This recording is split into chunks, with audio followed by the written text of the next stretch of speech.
नमस्कार। न्यूज 24 बिहार झारखंड देख रहे हैं आप। मैं हूं आपके साथ सबा शाहिद शेख। बिहार में इस साल चुनाव है और चुनाव को देखते हुए बिहार को बड़ी सौगात दी गई। दरअसल इस बजट में बिहार को मखाना से लेकर आईआईटी, फूड टेक्नोलॉजी संस्थान से लेकर एयरपोर्ट तक का तोहफा मिला है। जाहिर सी बात है, चुनाव नजदीक है। इसी साल बिहार में विधानसभा चुनाव है और इसे देखते हुए बिहार पर खास फोकस किया गया है।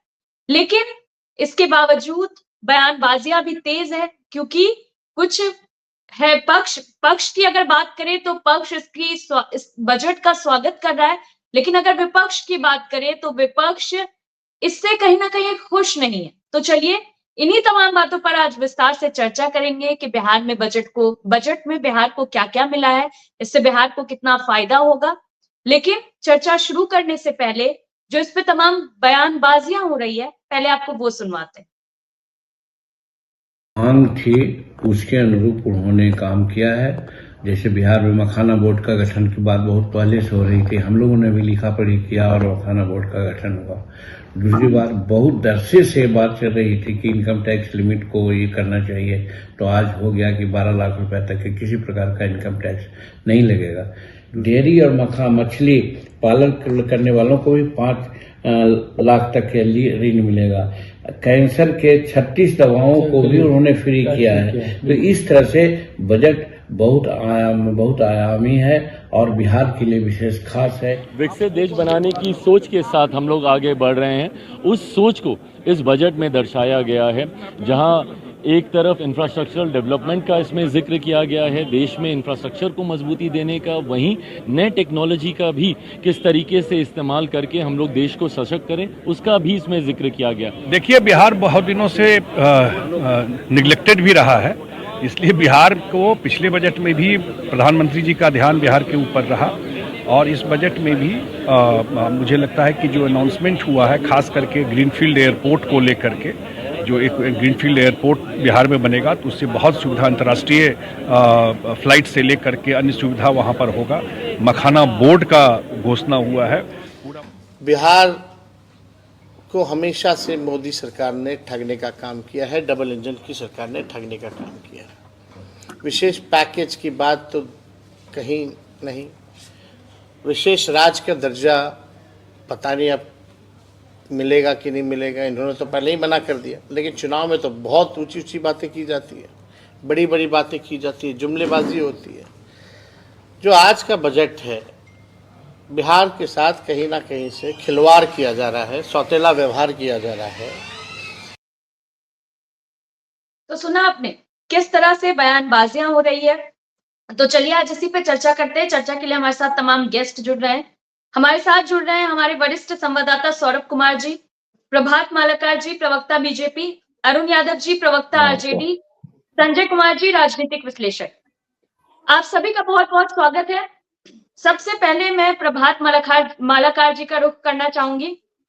प्रभात जी, बिहार में चुनावी साल है, क्या कुछ मिला है इस बार बिहार को तोहफा?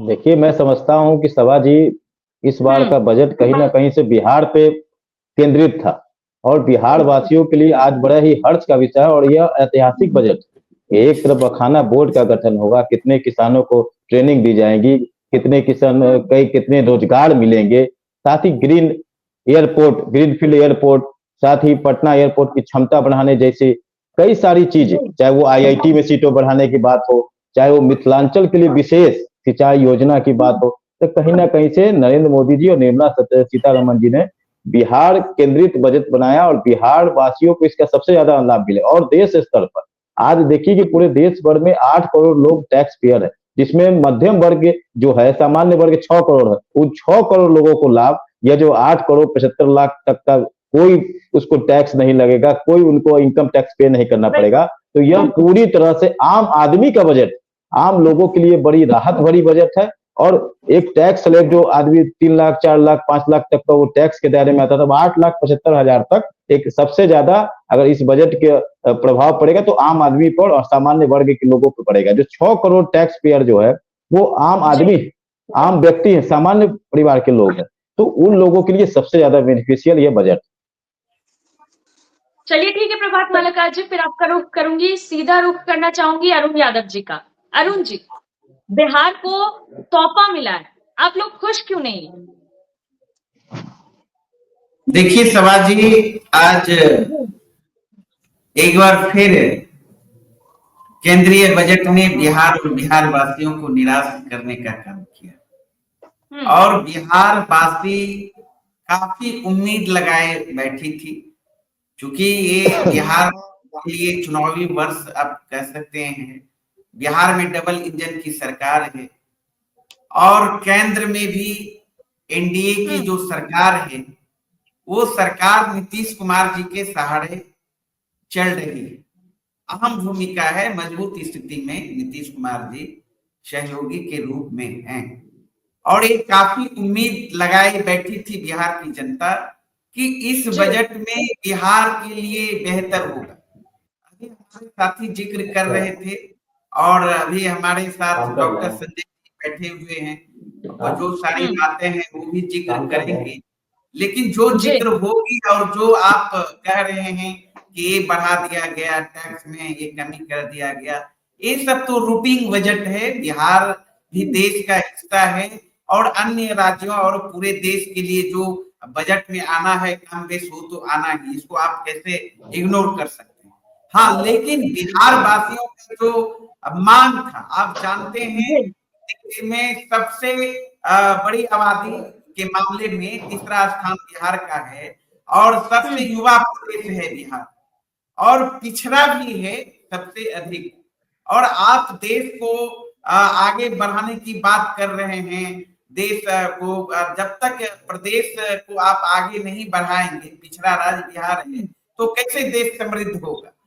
तो बिहार लगातार मांग करते आ रहे हैं, बिहार की जनता की जो समस्या है, एक ही मांग से सारी समस्या का समाधान संभव है, वो है बिहार को विशेष राज्य का दर्जा मिले या विशेष पैकेज मिले। बिहार में नए नए उद्योग धंधे स्थापित हो।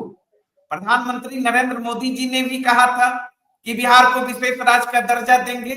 बिहार के मुख्यमंत्री नीतीश कुमार जी भी कई मंचों से लगातार मांग उठाते आए हैं कि बिहार को विशेष राज्य का दर्जा मिले। प्रधानमंत्री नरेंद्र मोदी जी ने ही कहा था कि बंद पड़ी चीनी मिल हम चालू करेंगे। भारतीय जनता पार्टी के मैनिफेस्टो में ही था कि भागलपुर हवाई अड्डा चालू होगा, पूर्णिया हवाई अड्डा चालू होगा।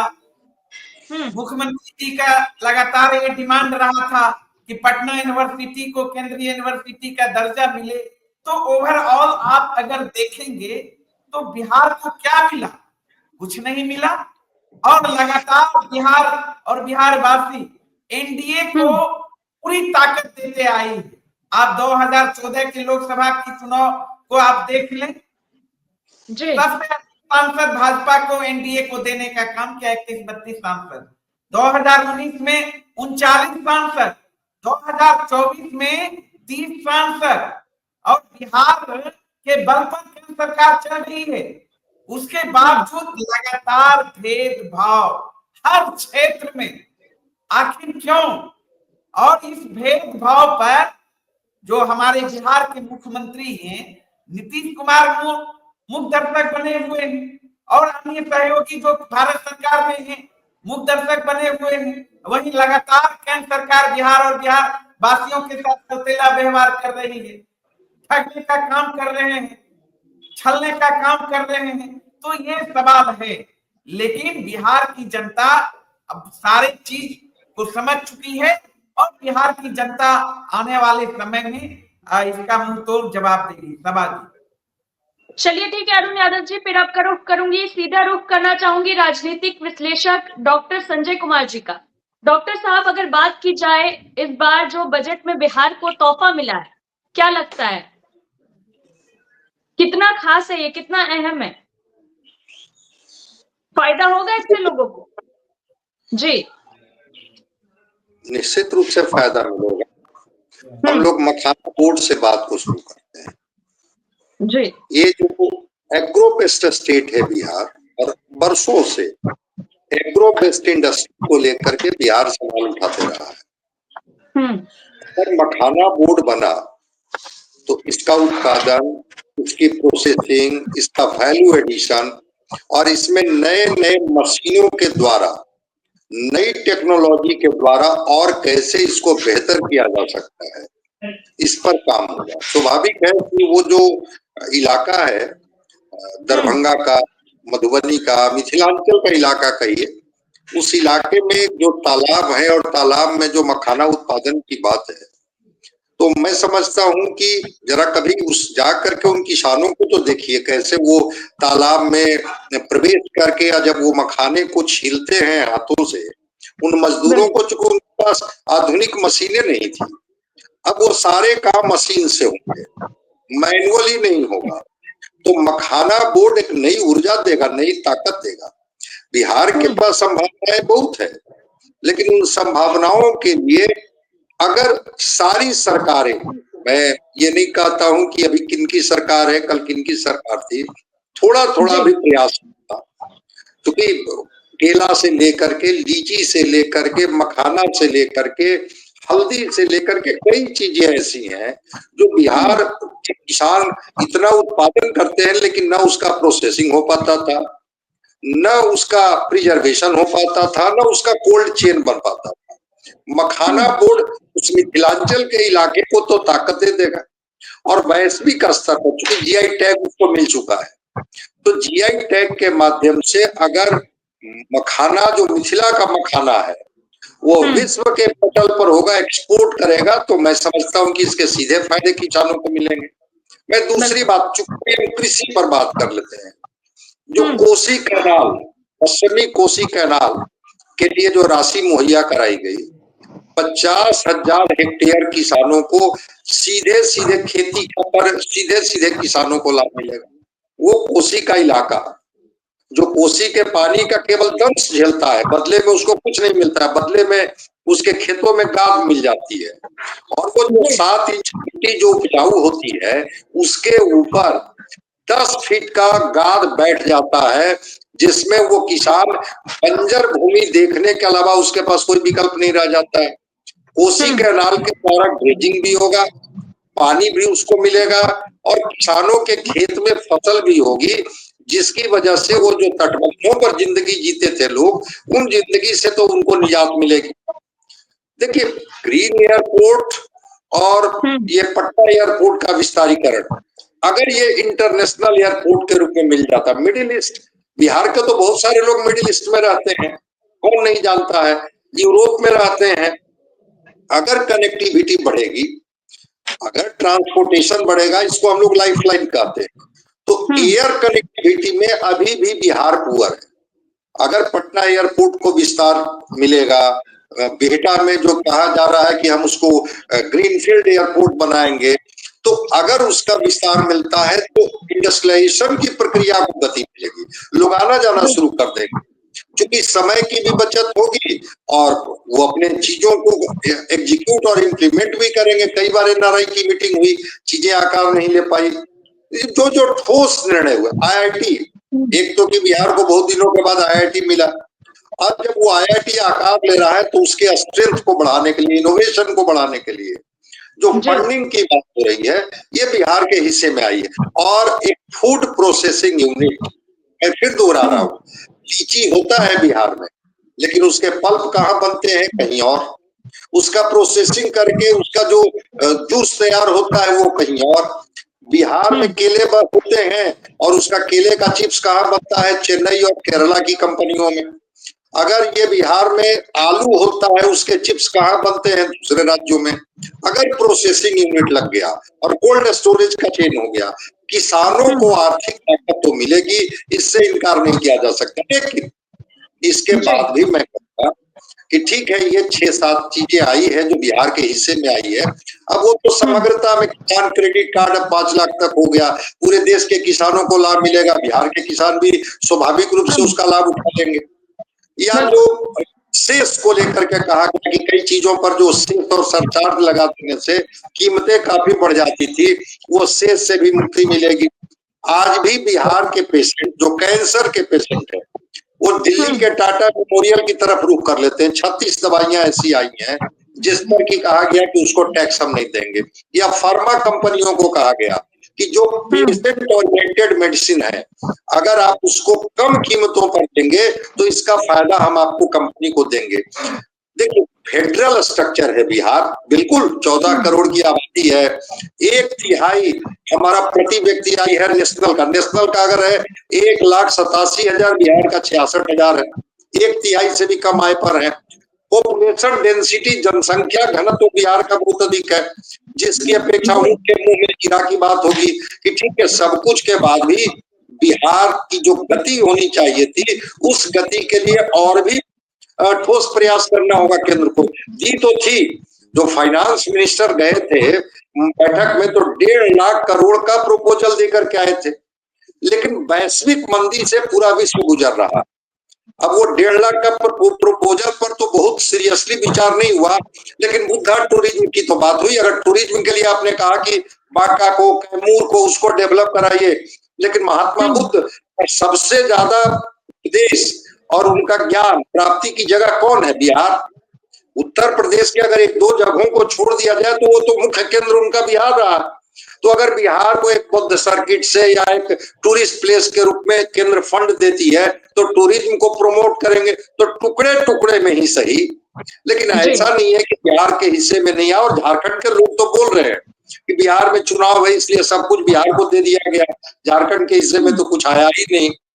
बिहार के लोगों की नाराजगी है कि इतना से हमारा तो बहुत, हम उस गति को नहीं प्राप्त कर पाएंगे, केंद्र के साथ हम नहीं चल पाएंगे, हमारे लिए और चाहिए। ठीक है बिहार अपनी बात करते रहेगा, लेकिन जितने इनके हिस्से में आए हैं मैं मानता हूं कि वो कम भी नहीं है।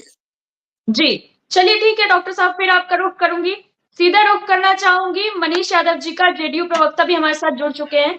मनीष जी, जो भी बजट में मिला है, बिहार को जो सौगात मिली है, इससे आप लोग तो खुश हैं, लेकिन विपक्ष से कहीं ना कहीं खिलवाड़ बता रहा है, ऐसा क्यों? सभा जी, विपक्ष के लोग को अब बजट पर भी बोलेंगे तो सुन के हंसी आती है। क्या जानते हैं बजट के बारे में भाई तेजस्वी जी? उनको बजट के बारे में क्या पता है? कहाँ बजट के बारे में पढ़े हैं?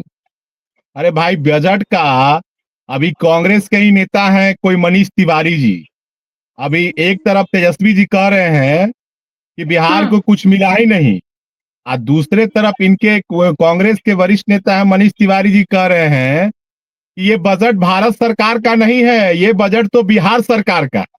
अब देखिए एक तरफ वो कह रहे हैं कि बिहार का ही बजट है ये, और दूसरी तरफ भाई तेजस्वी कह रहे हैं कि बिहार को कुछ मिला ही नहीं। अरे भाई बजट के बारे में कुछ आपको जानकारी रहेगी तब ना आप जान पाइएगा बिहार को क्या मिला नहीं मिला। ये तो आज उनके गाल पर तमाचा है जो कहते थे कि आदरणीय नीतीश कुमार जी का नहीं चल रहा है।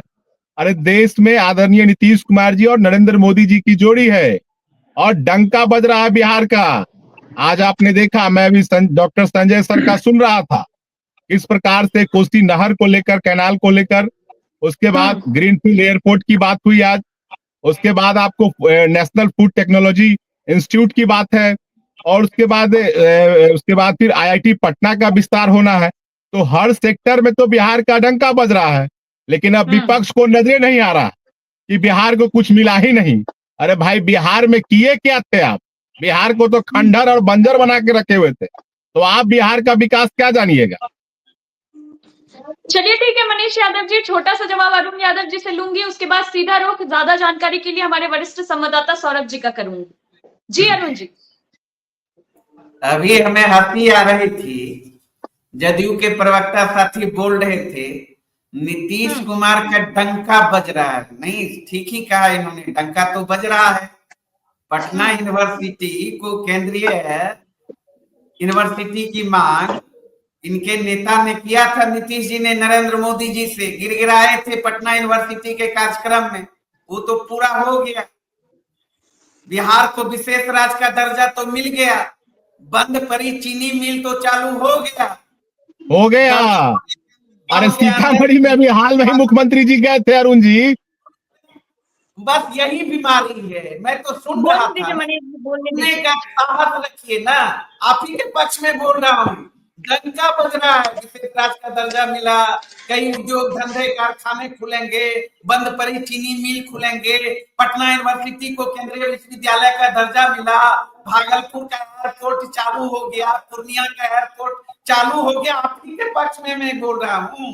डंका तो इतना बज रहा है कि पूरा बिहार ही नहीं, पूरा देश देख रहा है नीतीश कुमार जी की क्या हालात है, क्या स्थिति है नरेंद्र मोदी जी के सरकार में, किस मजबूरी में चुपचाप मुख दर्शक बने हुए हैं और किस तरीके से बिहार और बिहार वासियों के साथ छला जा रहा है, नाइंसाफी किया जा रहा है। हाँ, गलती बिहार वासियों की है। 2014 के लोकसभा चुनाव में बिहार की जनता ने 32 सीट दिया बीजेपी को, 14 के लोकसभा में 39 सीट दिया, 24 में 30 सीट दिया, जिसका खामियाजा तो भुगतना पड़ रहा है। किस अंदाज से ये जो रूटीन बजट को ये लोग इतना हुआ खड़ा कर रहे हैं। अरे बिहार देश का हिस्सा है, अब बिहार सबसे गरीब राज्य आज भी है।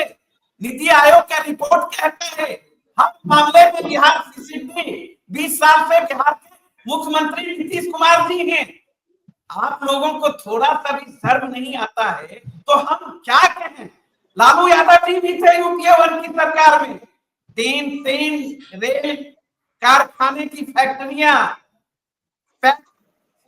क्या इतना ताकत बिहार की जनता नीतीश जी को, भारतीय जनता पार्टी को दे रही, उसके बाद भी बिहार की जनता के साथ क्रूर मजाक कर रहे हैं। इतिहास क्षमा नहीं करेगा।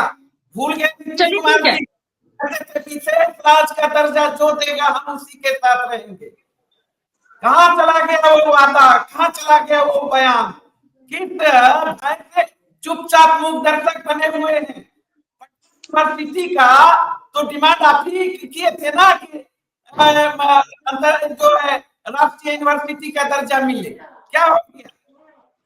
चुप है, बोलना चाहिए तो बोलना नहीं है।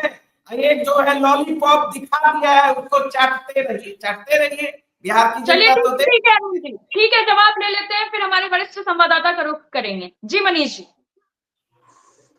सभा जी अभी ये बोल रहे थे कि नीतीश कुमार जी केंद्रीय यूनिवर्सिटी का मांग किए।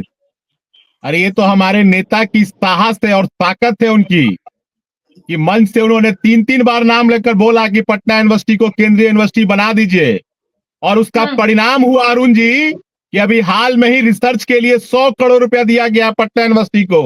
थोड़ा जानकारी रखा कीजिए। दूसरी बात, अरे पहले बात सुनिए अरुण जी। अरे अरुण जी बतवा सुन लीजिए। अरुण जी बतवा सुन लीजिए। अरे बात सुन लीजिए अरुण जी, बात सुन लीजिए। अरे अरुण जी बात सुन लीजिए ना। अरे अरुण जी बात सुन लीजिए ना। अरे बात सुन लीजिए अरुण जी, आप बतवा सुन लीजिए। अरे बात सुन लीजिए अरुण जी, बात सुन लीजिए। आपके नेता आदरणीय लालू प्रसाद जी बहुत बड़ा वीर है, तो काहे नहीं हिम्मत हुआ पटना यूनिवर्सिटी को केंद्रीय यूनिवर्सिटी बनाने का, मांग करने का? काहे नहीं लालू प्रसाद जी मांग किए? सुन लीजिए। अरे सुन लीजिए पहली बात। अरे संजय जी सुन लीजिए। अरे सुन लीजिए संजय जी। अरे सुन लीजिए संजय जी, सुनने की क्षमता तो रखिए। अरे सुनने की क्षमता रखिए संजय जी, सुनने की क्षमता रखिए। आदरणीय लालू प्रसाद जी रेल मंत्री थे, तो उस समय विशेष राज्य का दर्जा याद नहीं आया? अरे सुनिए पहले। अरे सुन तो लीजिए, यही दिक्कत है। अरे यही दिक्कत है। सुनने की क्षमता रखिए भाई संजय जी, सुनने की क्षमता रखिए ना। ये जी सभा जी, बिहार का ये डंका बज रहा इन्हें नहीं दिख रहा? अभी जितने प्रश्न ये कर रहे थे, चाहे केंद्रीय यूनिवर्सिटी देने का बात हो पटना यूनिवर्सिटी का, आज तो 100 करोड़ रुपया पटना यूनिवर्सिटी को रिसर्च के लिए मिला। आज इनके आदरणीय लालू प्रसाद जी रेल मंत्री थे, तो बिहार का विशेष दर्जा इनको नजर नहीं आया, विशेष पैकेज इनको नजर नहीं आया। लेकिन आज नीतीश कुमार जी जब विशेष राज्य का दर्जा मांगे, तो विशेष सहायता के रूप में तो बिहार को मदद किया जा रहा है। पिछले बार भी जब बजट पेश हुआ तो बिहार का डंका बजा, और इस बार भी बज रहा है। आदरणीय नरेंद्र मोदी और नीतीश कुमार जी की जोड़ी बिहार और देश को आगे ले जा रही है।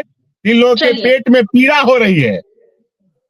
जी ठीक है, सीधा रुख हमारे वरिष्ठ संवाददाता सौरभ जी का। जी बिल्कुल सबा, सबसे बड़ी बात है कि संजय जी ने जी विस्तार पूर्वक बता दिया है कि बिहार को क्या क्या मिला है। और मुझे लगता है कि लेने और देने का जो लिमिट होता है वो होता नहीं है। बिल्कुल। कितना मिलना चाहिए, कितना मिला, इसकी कोई लिमिट नहीं होती है। और ये पहले से तय था। ये पहले से तय इसलिए था कि ये चुनावी साल है। ये सबको पता था कि बिहार को इस बार कुछ खास दिया जाएगा और खास दिया भी गया है, इससे इनकार नहीं किया जा सकता है। और उन इलाकों को, उन क्षेत्रों को ध्यान में रखा गया है जी जहां पर कहीं ना कहीं जो नतीजे आए हैं 2024 के, वो सकारात्मक या एनडीए के पक्ष में नहीं आए। आप चाहे मिथिलांचल का इलाका देखें या कोसी का जो क्षेत्र है उसको अगर आप देखें, या शाहाबाद का जो क्षेत्र है उसको आप देखें, तो इन तीनों क्षेत्र पर खास ध्यान दिया गया। क्योंकि कहीं ना कहीं अगर आप 2024 के लोकसभा चुनाव के नतीजों को अगर आप देखेंगे तो यहाँ पर उतनी अच्छे नतीजे जो है वो एनडीए को नहीं मिला था जितना उनको मिलना चाहिए। तो उन इलाकों पर खास ध्यान दिया गया है। और मुझे लगता है कि जो उम्मीद बिहार की जनता कर रही थी या जो नेता कर रहे थे, वो उम्मीद पूरा नहीं हुआ है। मिला है, इससे इनकार नहीं किया जा सकता है, लेकिन जो उम्मीद जनता को थी वो उम्मीद पूरा नहीं हुआ। कई और चीजें बिहार को मिलनी चाहिए थी जो नहीं मिला है। लेकिन अंतिम में मैं फिर एक बार आपको कहूंगा कि देने और लेने का कोई लिमिट नहीं होता है। लोगों को जितना मिलता है, उनकी जो उम्मीद और आशा जो है वो उसी के मुताबिक और ज्यादा बढ़ जाती है। लेकिन सबसे अच्छी बात यह है कि पूरा जो ध्यान है वो विधानसभा क्षेत्र को रखकर दिया गया है बिहार को। इलाका मिथिलांचल का हो, इलाका कोसी का हो या फिर शाहाबाद का इलाका हो, इन क्षेत्रों को खासकर ध्यान में रखा गया है। क्योंकि सबको पता है कि ये चुनावी साल है और एनडीए बेहतर नतीजा चाहती है विधानसभा का चुनाव में।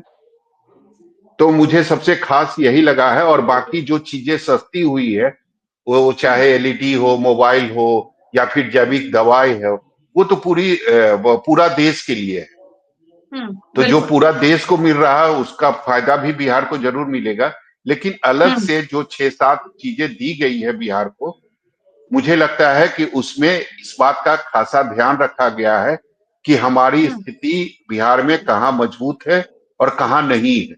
यानी लोकसभा के जो नतीजे आए उसके अनुसार ही बिहार की जनता को उन्हीं क्षेत्र में ज्यादा मिला। जी चलिए ठीक है सौरभ जी। प्रभात मालाकार जी, आपको कोई सवाल था अरुण जी से, पूछ लीजिए। नहीं, वो तो मनीष जी ने उनसे कह दिया कि मेरा भी वही सवाल है कि केंद्र में यूपीए की सरकार, बिहार में लालू यादव जी की सरकार, रेल मंत्री रहे, तब इनको बिहार का विकास का विशेष दर्जा का याद नहीं आया।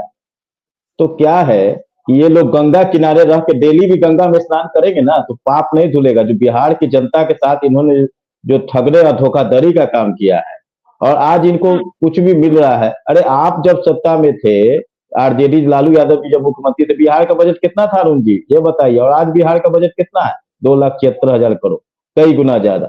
आज बिहार को हर अरे आप बोल रहे थे तो अरुण जी मैं सुन रहा था। नहीं, आप बोल रहे थे तो मैं सुन रहा था। अरुण जी एक एक करके देखिए इन लोगों का क्या है कि बिहार ये तो अब बौखला गए हैं सुबह से कि इन लोगों को तो विश्वास नहीं था कि अभी इनके पास बोलने के लिए कोई शब्द नहीं। कैसे बिहार की जनता को ठगरे, बिहार के लेकिन प्रभात जी मुझे ये बताइए कि 6-7 चीजें जो अलग से बिहार को मिला है, आपको नहीं लगता है कि इसमें ये ध्यान रखा गया है कि 2024 में जो लोकसभा चुनाव के जो नतीजे आए थे उस बात को ध्यान में रखा गया है और उन क्षेत्रों को ज्यादा मिला है जहां आपकी स्थिति बहुत ज्यादा अच्छी नहीं है? नहीं नहीं नहीं नहीं, ये तो आपका नजरिया हो सकता है, लेकिन ये बिहार की जनता को फोकस करके रखा गया। अभी अभी वरिष्ठ पत्रकार संजय जी ने बड़ा ही बहुत ही बारीकी से बतलाया कि आप सोचिए उस किसानों की चिंता सोचिए जो कैसे पानी में पूरा शरीर डालकर और कैसे मखाना को मतलब उसको छीलते थे, उसको स्टोरेज करते थे, कितना खराब हो जाता था, सही से उसका प्रोसेसिंग नहीं हो पाता था।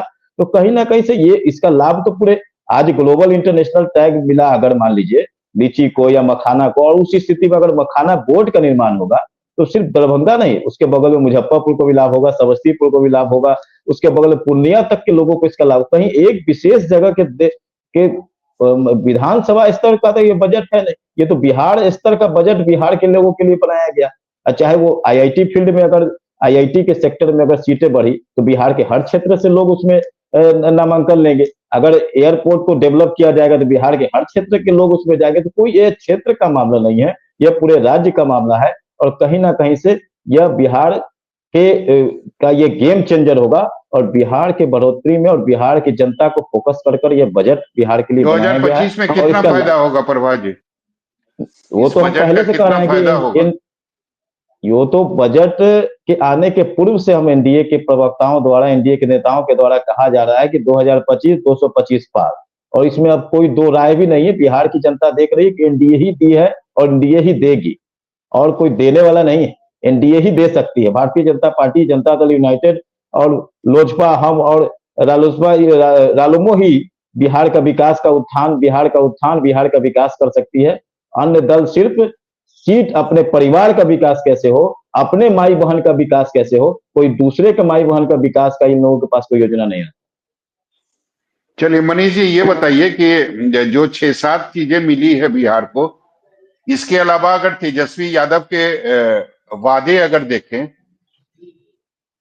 2500 रुपया हर महिला को मिलेगा, वृद्धा पेंशन के तौर पर 1500 रुपया मिलेगा, 200 यूनिट फ्री बिजली दी जाएगी, तो आपको लगता है कि उसका मुकाबला ये 6-7 चीजें कर पाएगी विधानसभा चुनाव? सौरभ जी, हमारे नेता वोट की चिंता नहीं करते, वो वोटरों की बात करते। भाई तेजस्वी जी आदरणीय नीतीश कुमार जी के हर नीतियों से परास्त हो गए, तो अब एक नया सगुफा छोड़े हैं महिलाओं को लेकर।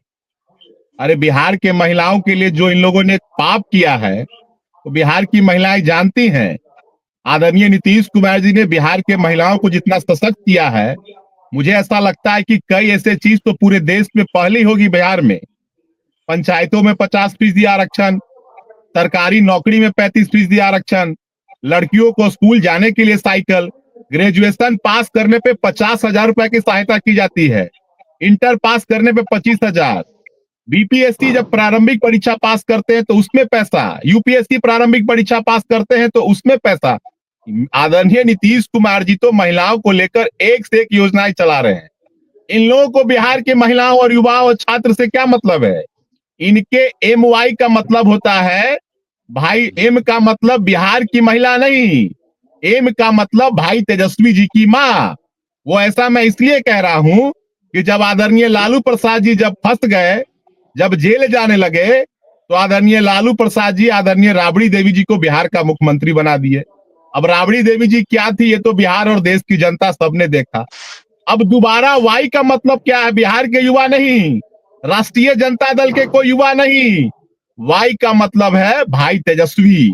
मतलब एम का मतलब माता जी और वाई का मतलब पुत्र, इनके एम वाई का मतलब यही है।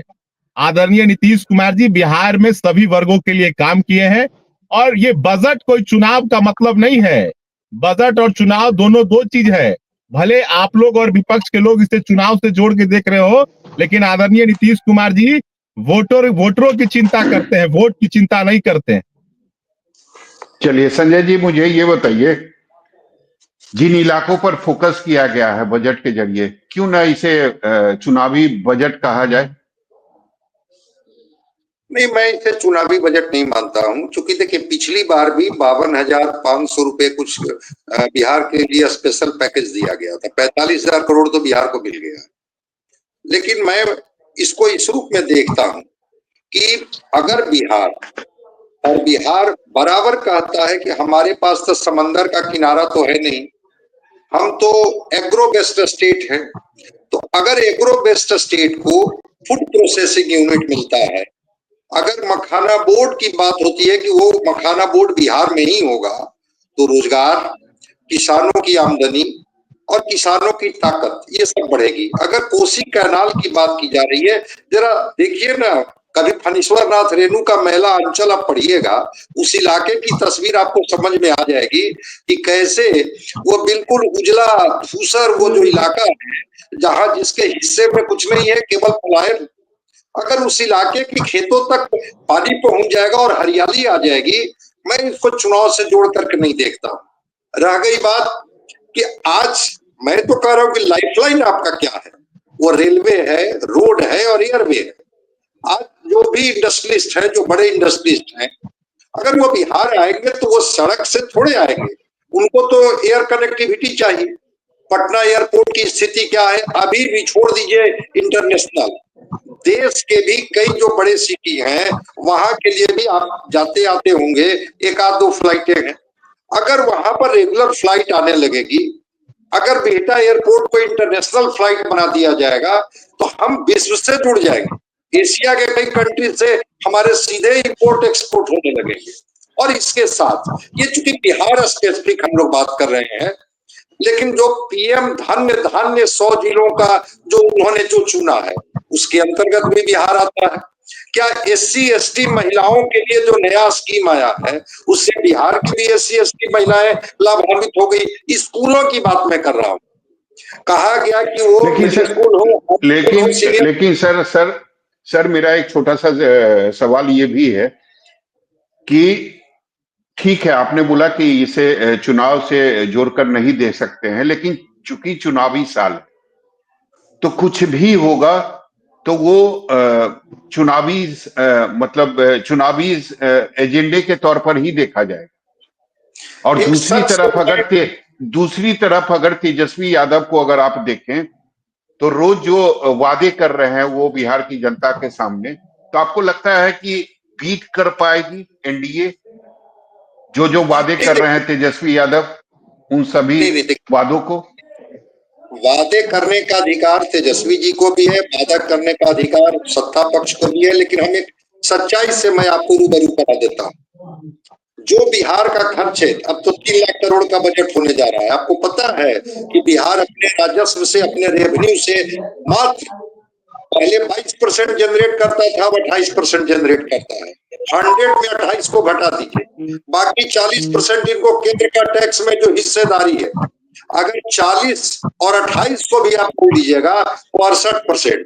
बाकी की राशि आप केंद्र से उधार मांगते हैं, वर्ल्ड बैंक से उधार लेते हैं, और उसके बाद कितना बिहार के हर बच्चे पर लोन है पता है कि कितना? एक बिहारी बच्चा जो आज पैदा हो रहा है उस पर लोन है। तो जब आपके पास साधन संसाधन नहीं है, मैन्युफैक्चरिंग इंडस्ट्री में आप बिल्कुल किनारे हैं, आपके पास कोई ऐसी चीजें नहीं है जिसको लेकर के आप कह सकते हैं कि हम एम्प्लॉयमेंट देते हैं। वो ट्रेनों में भर भर के जो भीड़ जाती है, 68% के बाद जो बाकी की राशि है 32%, या तो केंद्र के ऋण से आप चलते हैं या वर्ल्ड बैंक से ऋण लेकर के चलते हैं। घोषणा कर दीजिए कि हम 2500 रुपया देंगे, 4000 रुपया देंगे, सत्ता पक्ष घोषणा कर दे कि हम 5000 रुपया देंगे। भाई आपके पास है कहाँ? अगर साधन है तो बता दीजिए कि हाँ ये स्रोत हमारे हैं, इस स्रोत से दे देंगे। डीजल और पेट्रोल के अलावा बिहार के पास, जिस पर आप थोड़ा लगा लेते हैं बैंक और उससे थोड़े आपके पास पैसे आ जाते हैं, आपके पास क्या है? कौन सी चीज ऐसी है जिससे आप इतना कर लीजिएगा? मुझे कोई आपत्ति नहीं है कि वेलफेयर स्कीम नहीं चलनी चाहिए, सामाजिक सुरक्षा और सामाजिक सहायता से मुझे क्या एतराज है, लेकिन सोर्सेज क्या है? अगर किसी के पास 2 कपड़े पहनने के लिए नहीं है, करके मैं 10-10 कपड़ा सबको बांट दूंगा, 8 कपड़े का स्रोत भी तो बता दीजिए कि वो 8 कपड़े आएंगे कहां से? तो साधन नहीं है, संसाधन नहीं है। अभी मैं एक बात और बता देता हूँ, सब कुछ बजट में नहीं मिलता है। अभी 16वां वित्त आयोग है, 6 कमीशन, फाइनेंस कमीशन, उस फाइनेंस कमीशन के सामने फिर बिहार की सरकार अपना प्रपोजल रखेगी, और वो प्रपोजल में इस बात को रखेगी कि देखिए हमारा पॉपुलेशन डेंसिटी देख लीजिए, हमारी प्रति व्यक्ति आय देख लीजिए, और हमें तो विशेष मदद कीजिएगा, तभी तो ये देश संतुलित होगा। बिहार पिछड़ जाएगा, देश बहुत आगे निकल जाएगा, इससे क्या होगा। और अभी सौरभ जी दिख नहीं रहे हैं, एक चीज और मैं बता देता हूँ। आज सीतारमन जी मिथिला पेंटिंग से बनी हुई साड़ी पहन करके आई थी, तो ये लगा कि मिथिला की मिठास दिखेगी, और वो दिखी। ये बिहार के लिए गर्व की बात है कि ये बिहार की कला, ये बिहार की पेंटिंग। वो फाइनेंस मिनिस्टर जब बजट भाषण को पढ़ रही थी, उसमें बिहार रिफ्लेक्ट हो रहा था। ये बिहार के लिए गौरव की बात है। बिल्कुल सरकार, केंद्र सरकार पर हम दबाव बनाएंगे, केंद्र सरकार से मांग करेंगे, लेकिन फेडरल स्ट्रक्चर में बिहार के हिस्से में अभी जो मिला है, मैं मानता हूं पहले उसको तो ईमानदारी पूर्वक एग्जीक्यूट और इम्प्लीमेंट होने दीजिए, फिर आगे की बात हम लोग फाइनेंस कमीशन से करेंगे। सब कुछ बजट में थोड़े आपको मिल जाएगा, फाइनेंस कमीशन भी तो आपको देगी चीजों को। क्या बिहार के लिए ये चीजें मिलनी चाहिए, निश्चित रूप से आपको मिलेगा। बिल्कुल, चलिए ठीक है डॉक्टर साहब, सीधा रुख करते हैं आखिरी कमेंट के लिए अरुण यादव जी का। अरुण जी, कोई भी चीज अगर होता है तो स्टेप वाइज होता है, तो बिहार का विकास भी धीरे धीरे तो हो ही रहा है ना, फिर क्या परेशानी है?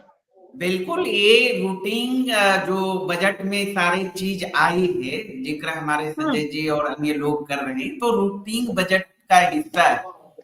बिहार जो पिछड़ा राज्य है, इसको अगर हर दृष्टिकोण से आप उन्नति के रास्ते पर लाना चाहते हैं, तो बगैर बिहार को विशेष राज्य का दर्जा मिले नहीं मिल सकता है, विशेष पैकेज मिले नहीं मिल सकता है। पिछले ही दिनों नीतीश कुमार जी ने 32 पन्ने का जो है पत्र लिखा था, 1.5 लाख करोड़ रुपया की मांग किया था। अब देख लीजिए बजट में कितना पूरा हुआ। डंका बज रहा है नीतीश कुमार का। नीतीश जी को, बिहार सरकार को तो मुंह पे तमाचा दिया है। मांग तो पिछले ही दिनों चिट्ठी लिखी थी ना। आप देखिए ना, आप सुनिए, आप जो है बिहार से ग्रसित प्रदेश रहता है, सरकार ने तो लिख दिया था नीतीश बाबू ने कि भाई नेपाल और इंडिया ये जो है तटबंध मजबूत कैसे, ऊंचाई कैसे, नेपाल से निजात हम कैसे दिलाएं, उसके लिए विशेष कहाँ कुछ राशि में दिख रहा है। बताइए, सरकार ने डिमांड जो किया जी, क्या जवाब मिलके मनीष जी, उसमें आप पूछिए 1.5 लाख करोड़ रुपया का मांग किया था, बहुत सारा डिमांड किया था। उस डिमांड में कितना पूरा हुआ? कुछ नहीं।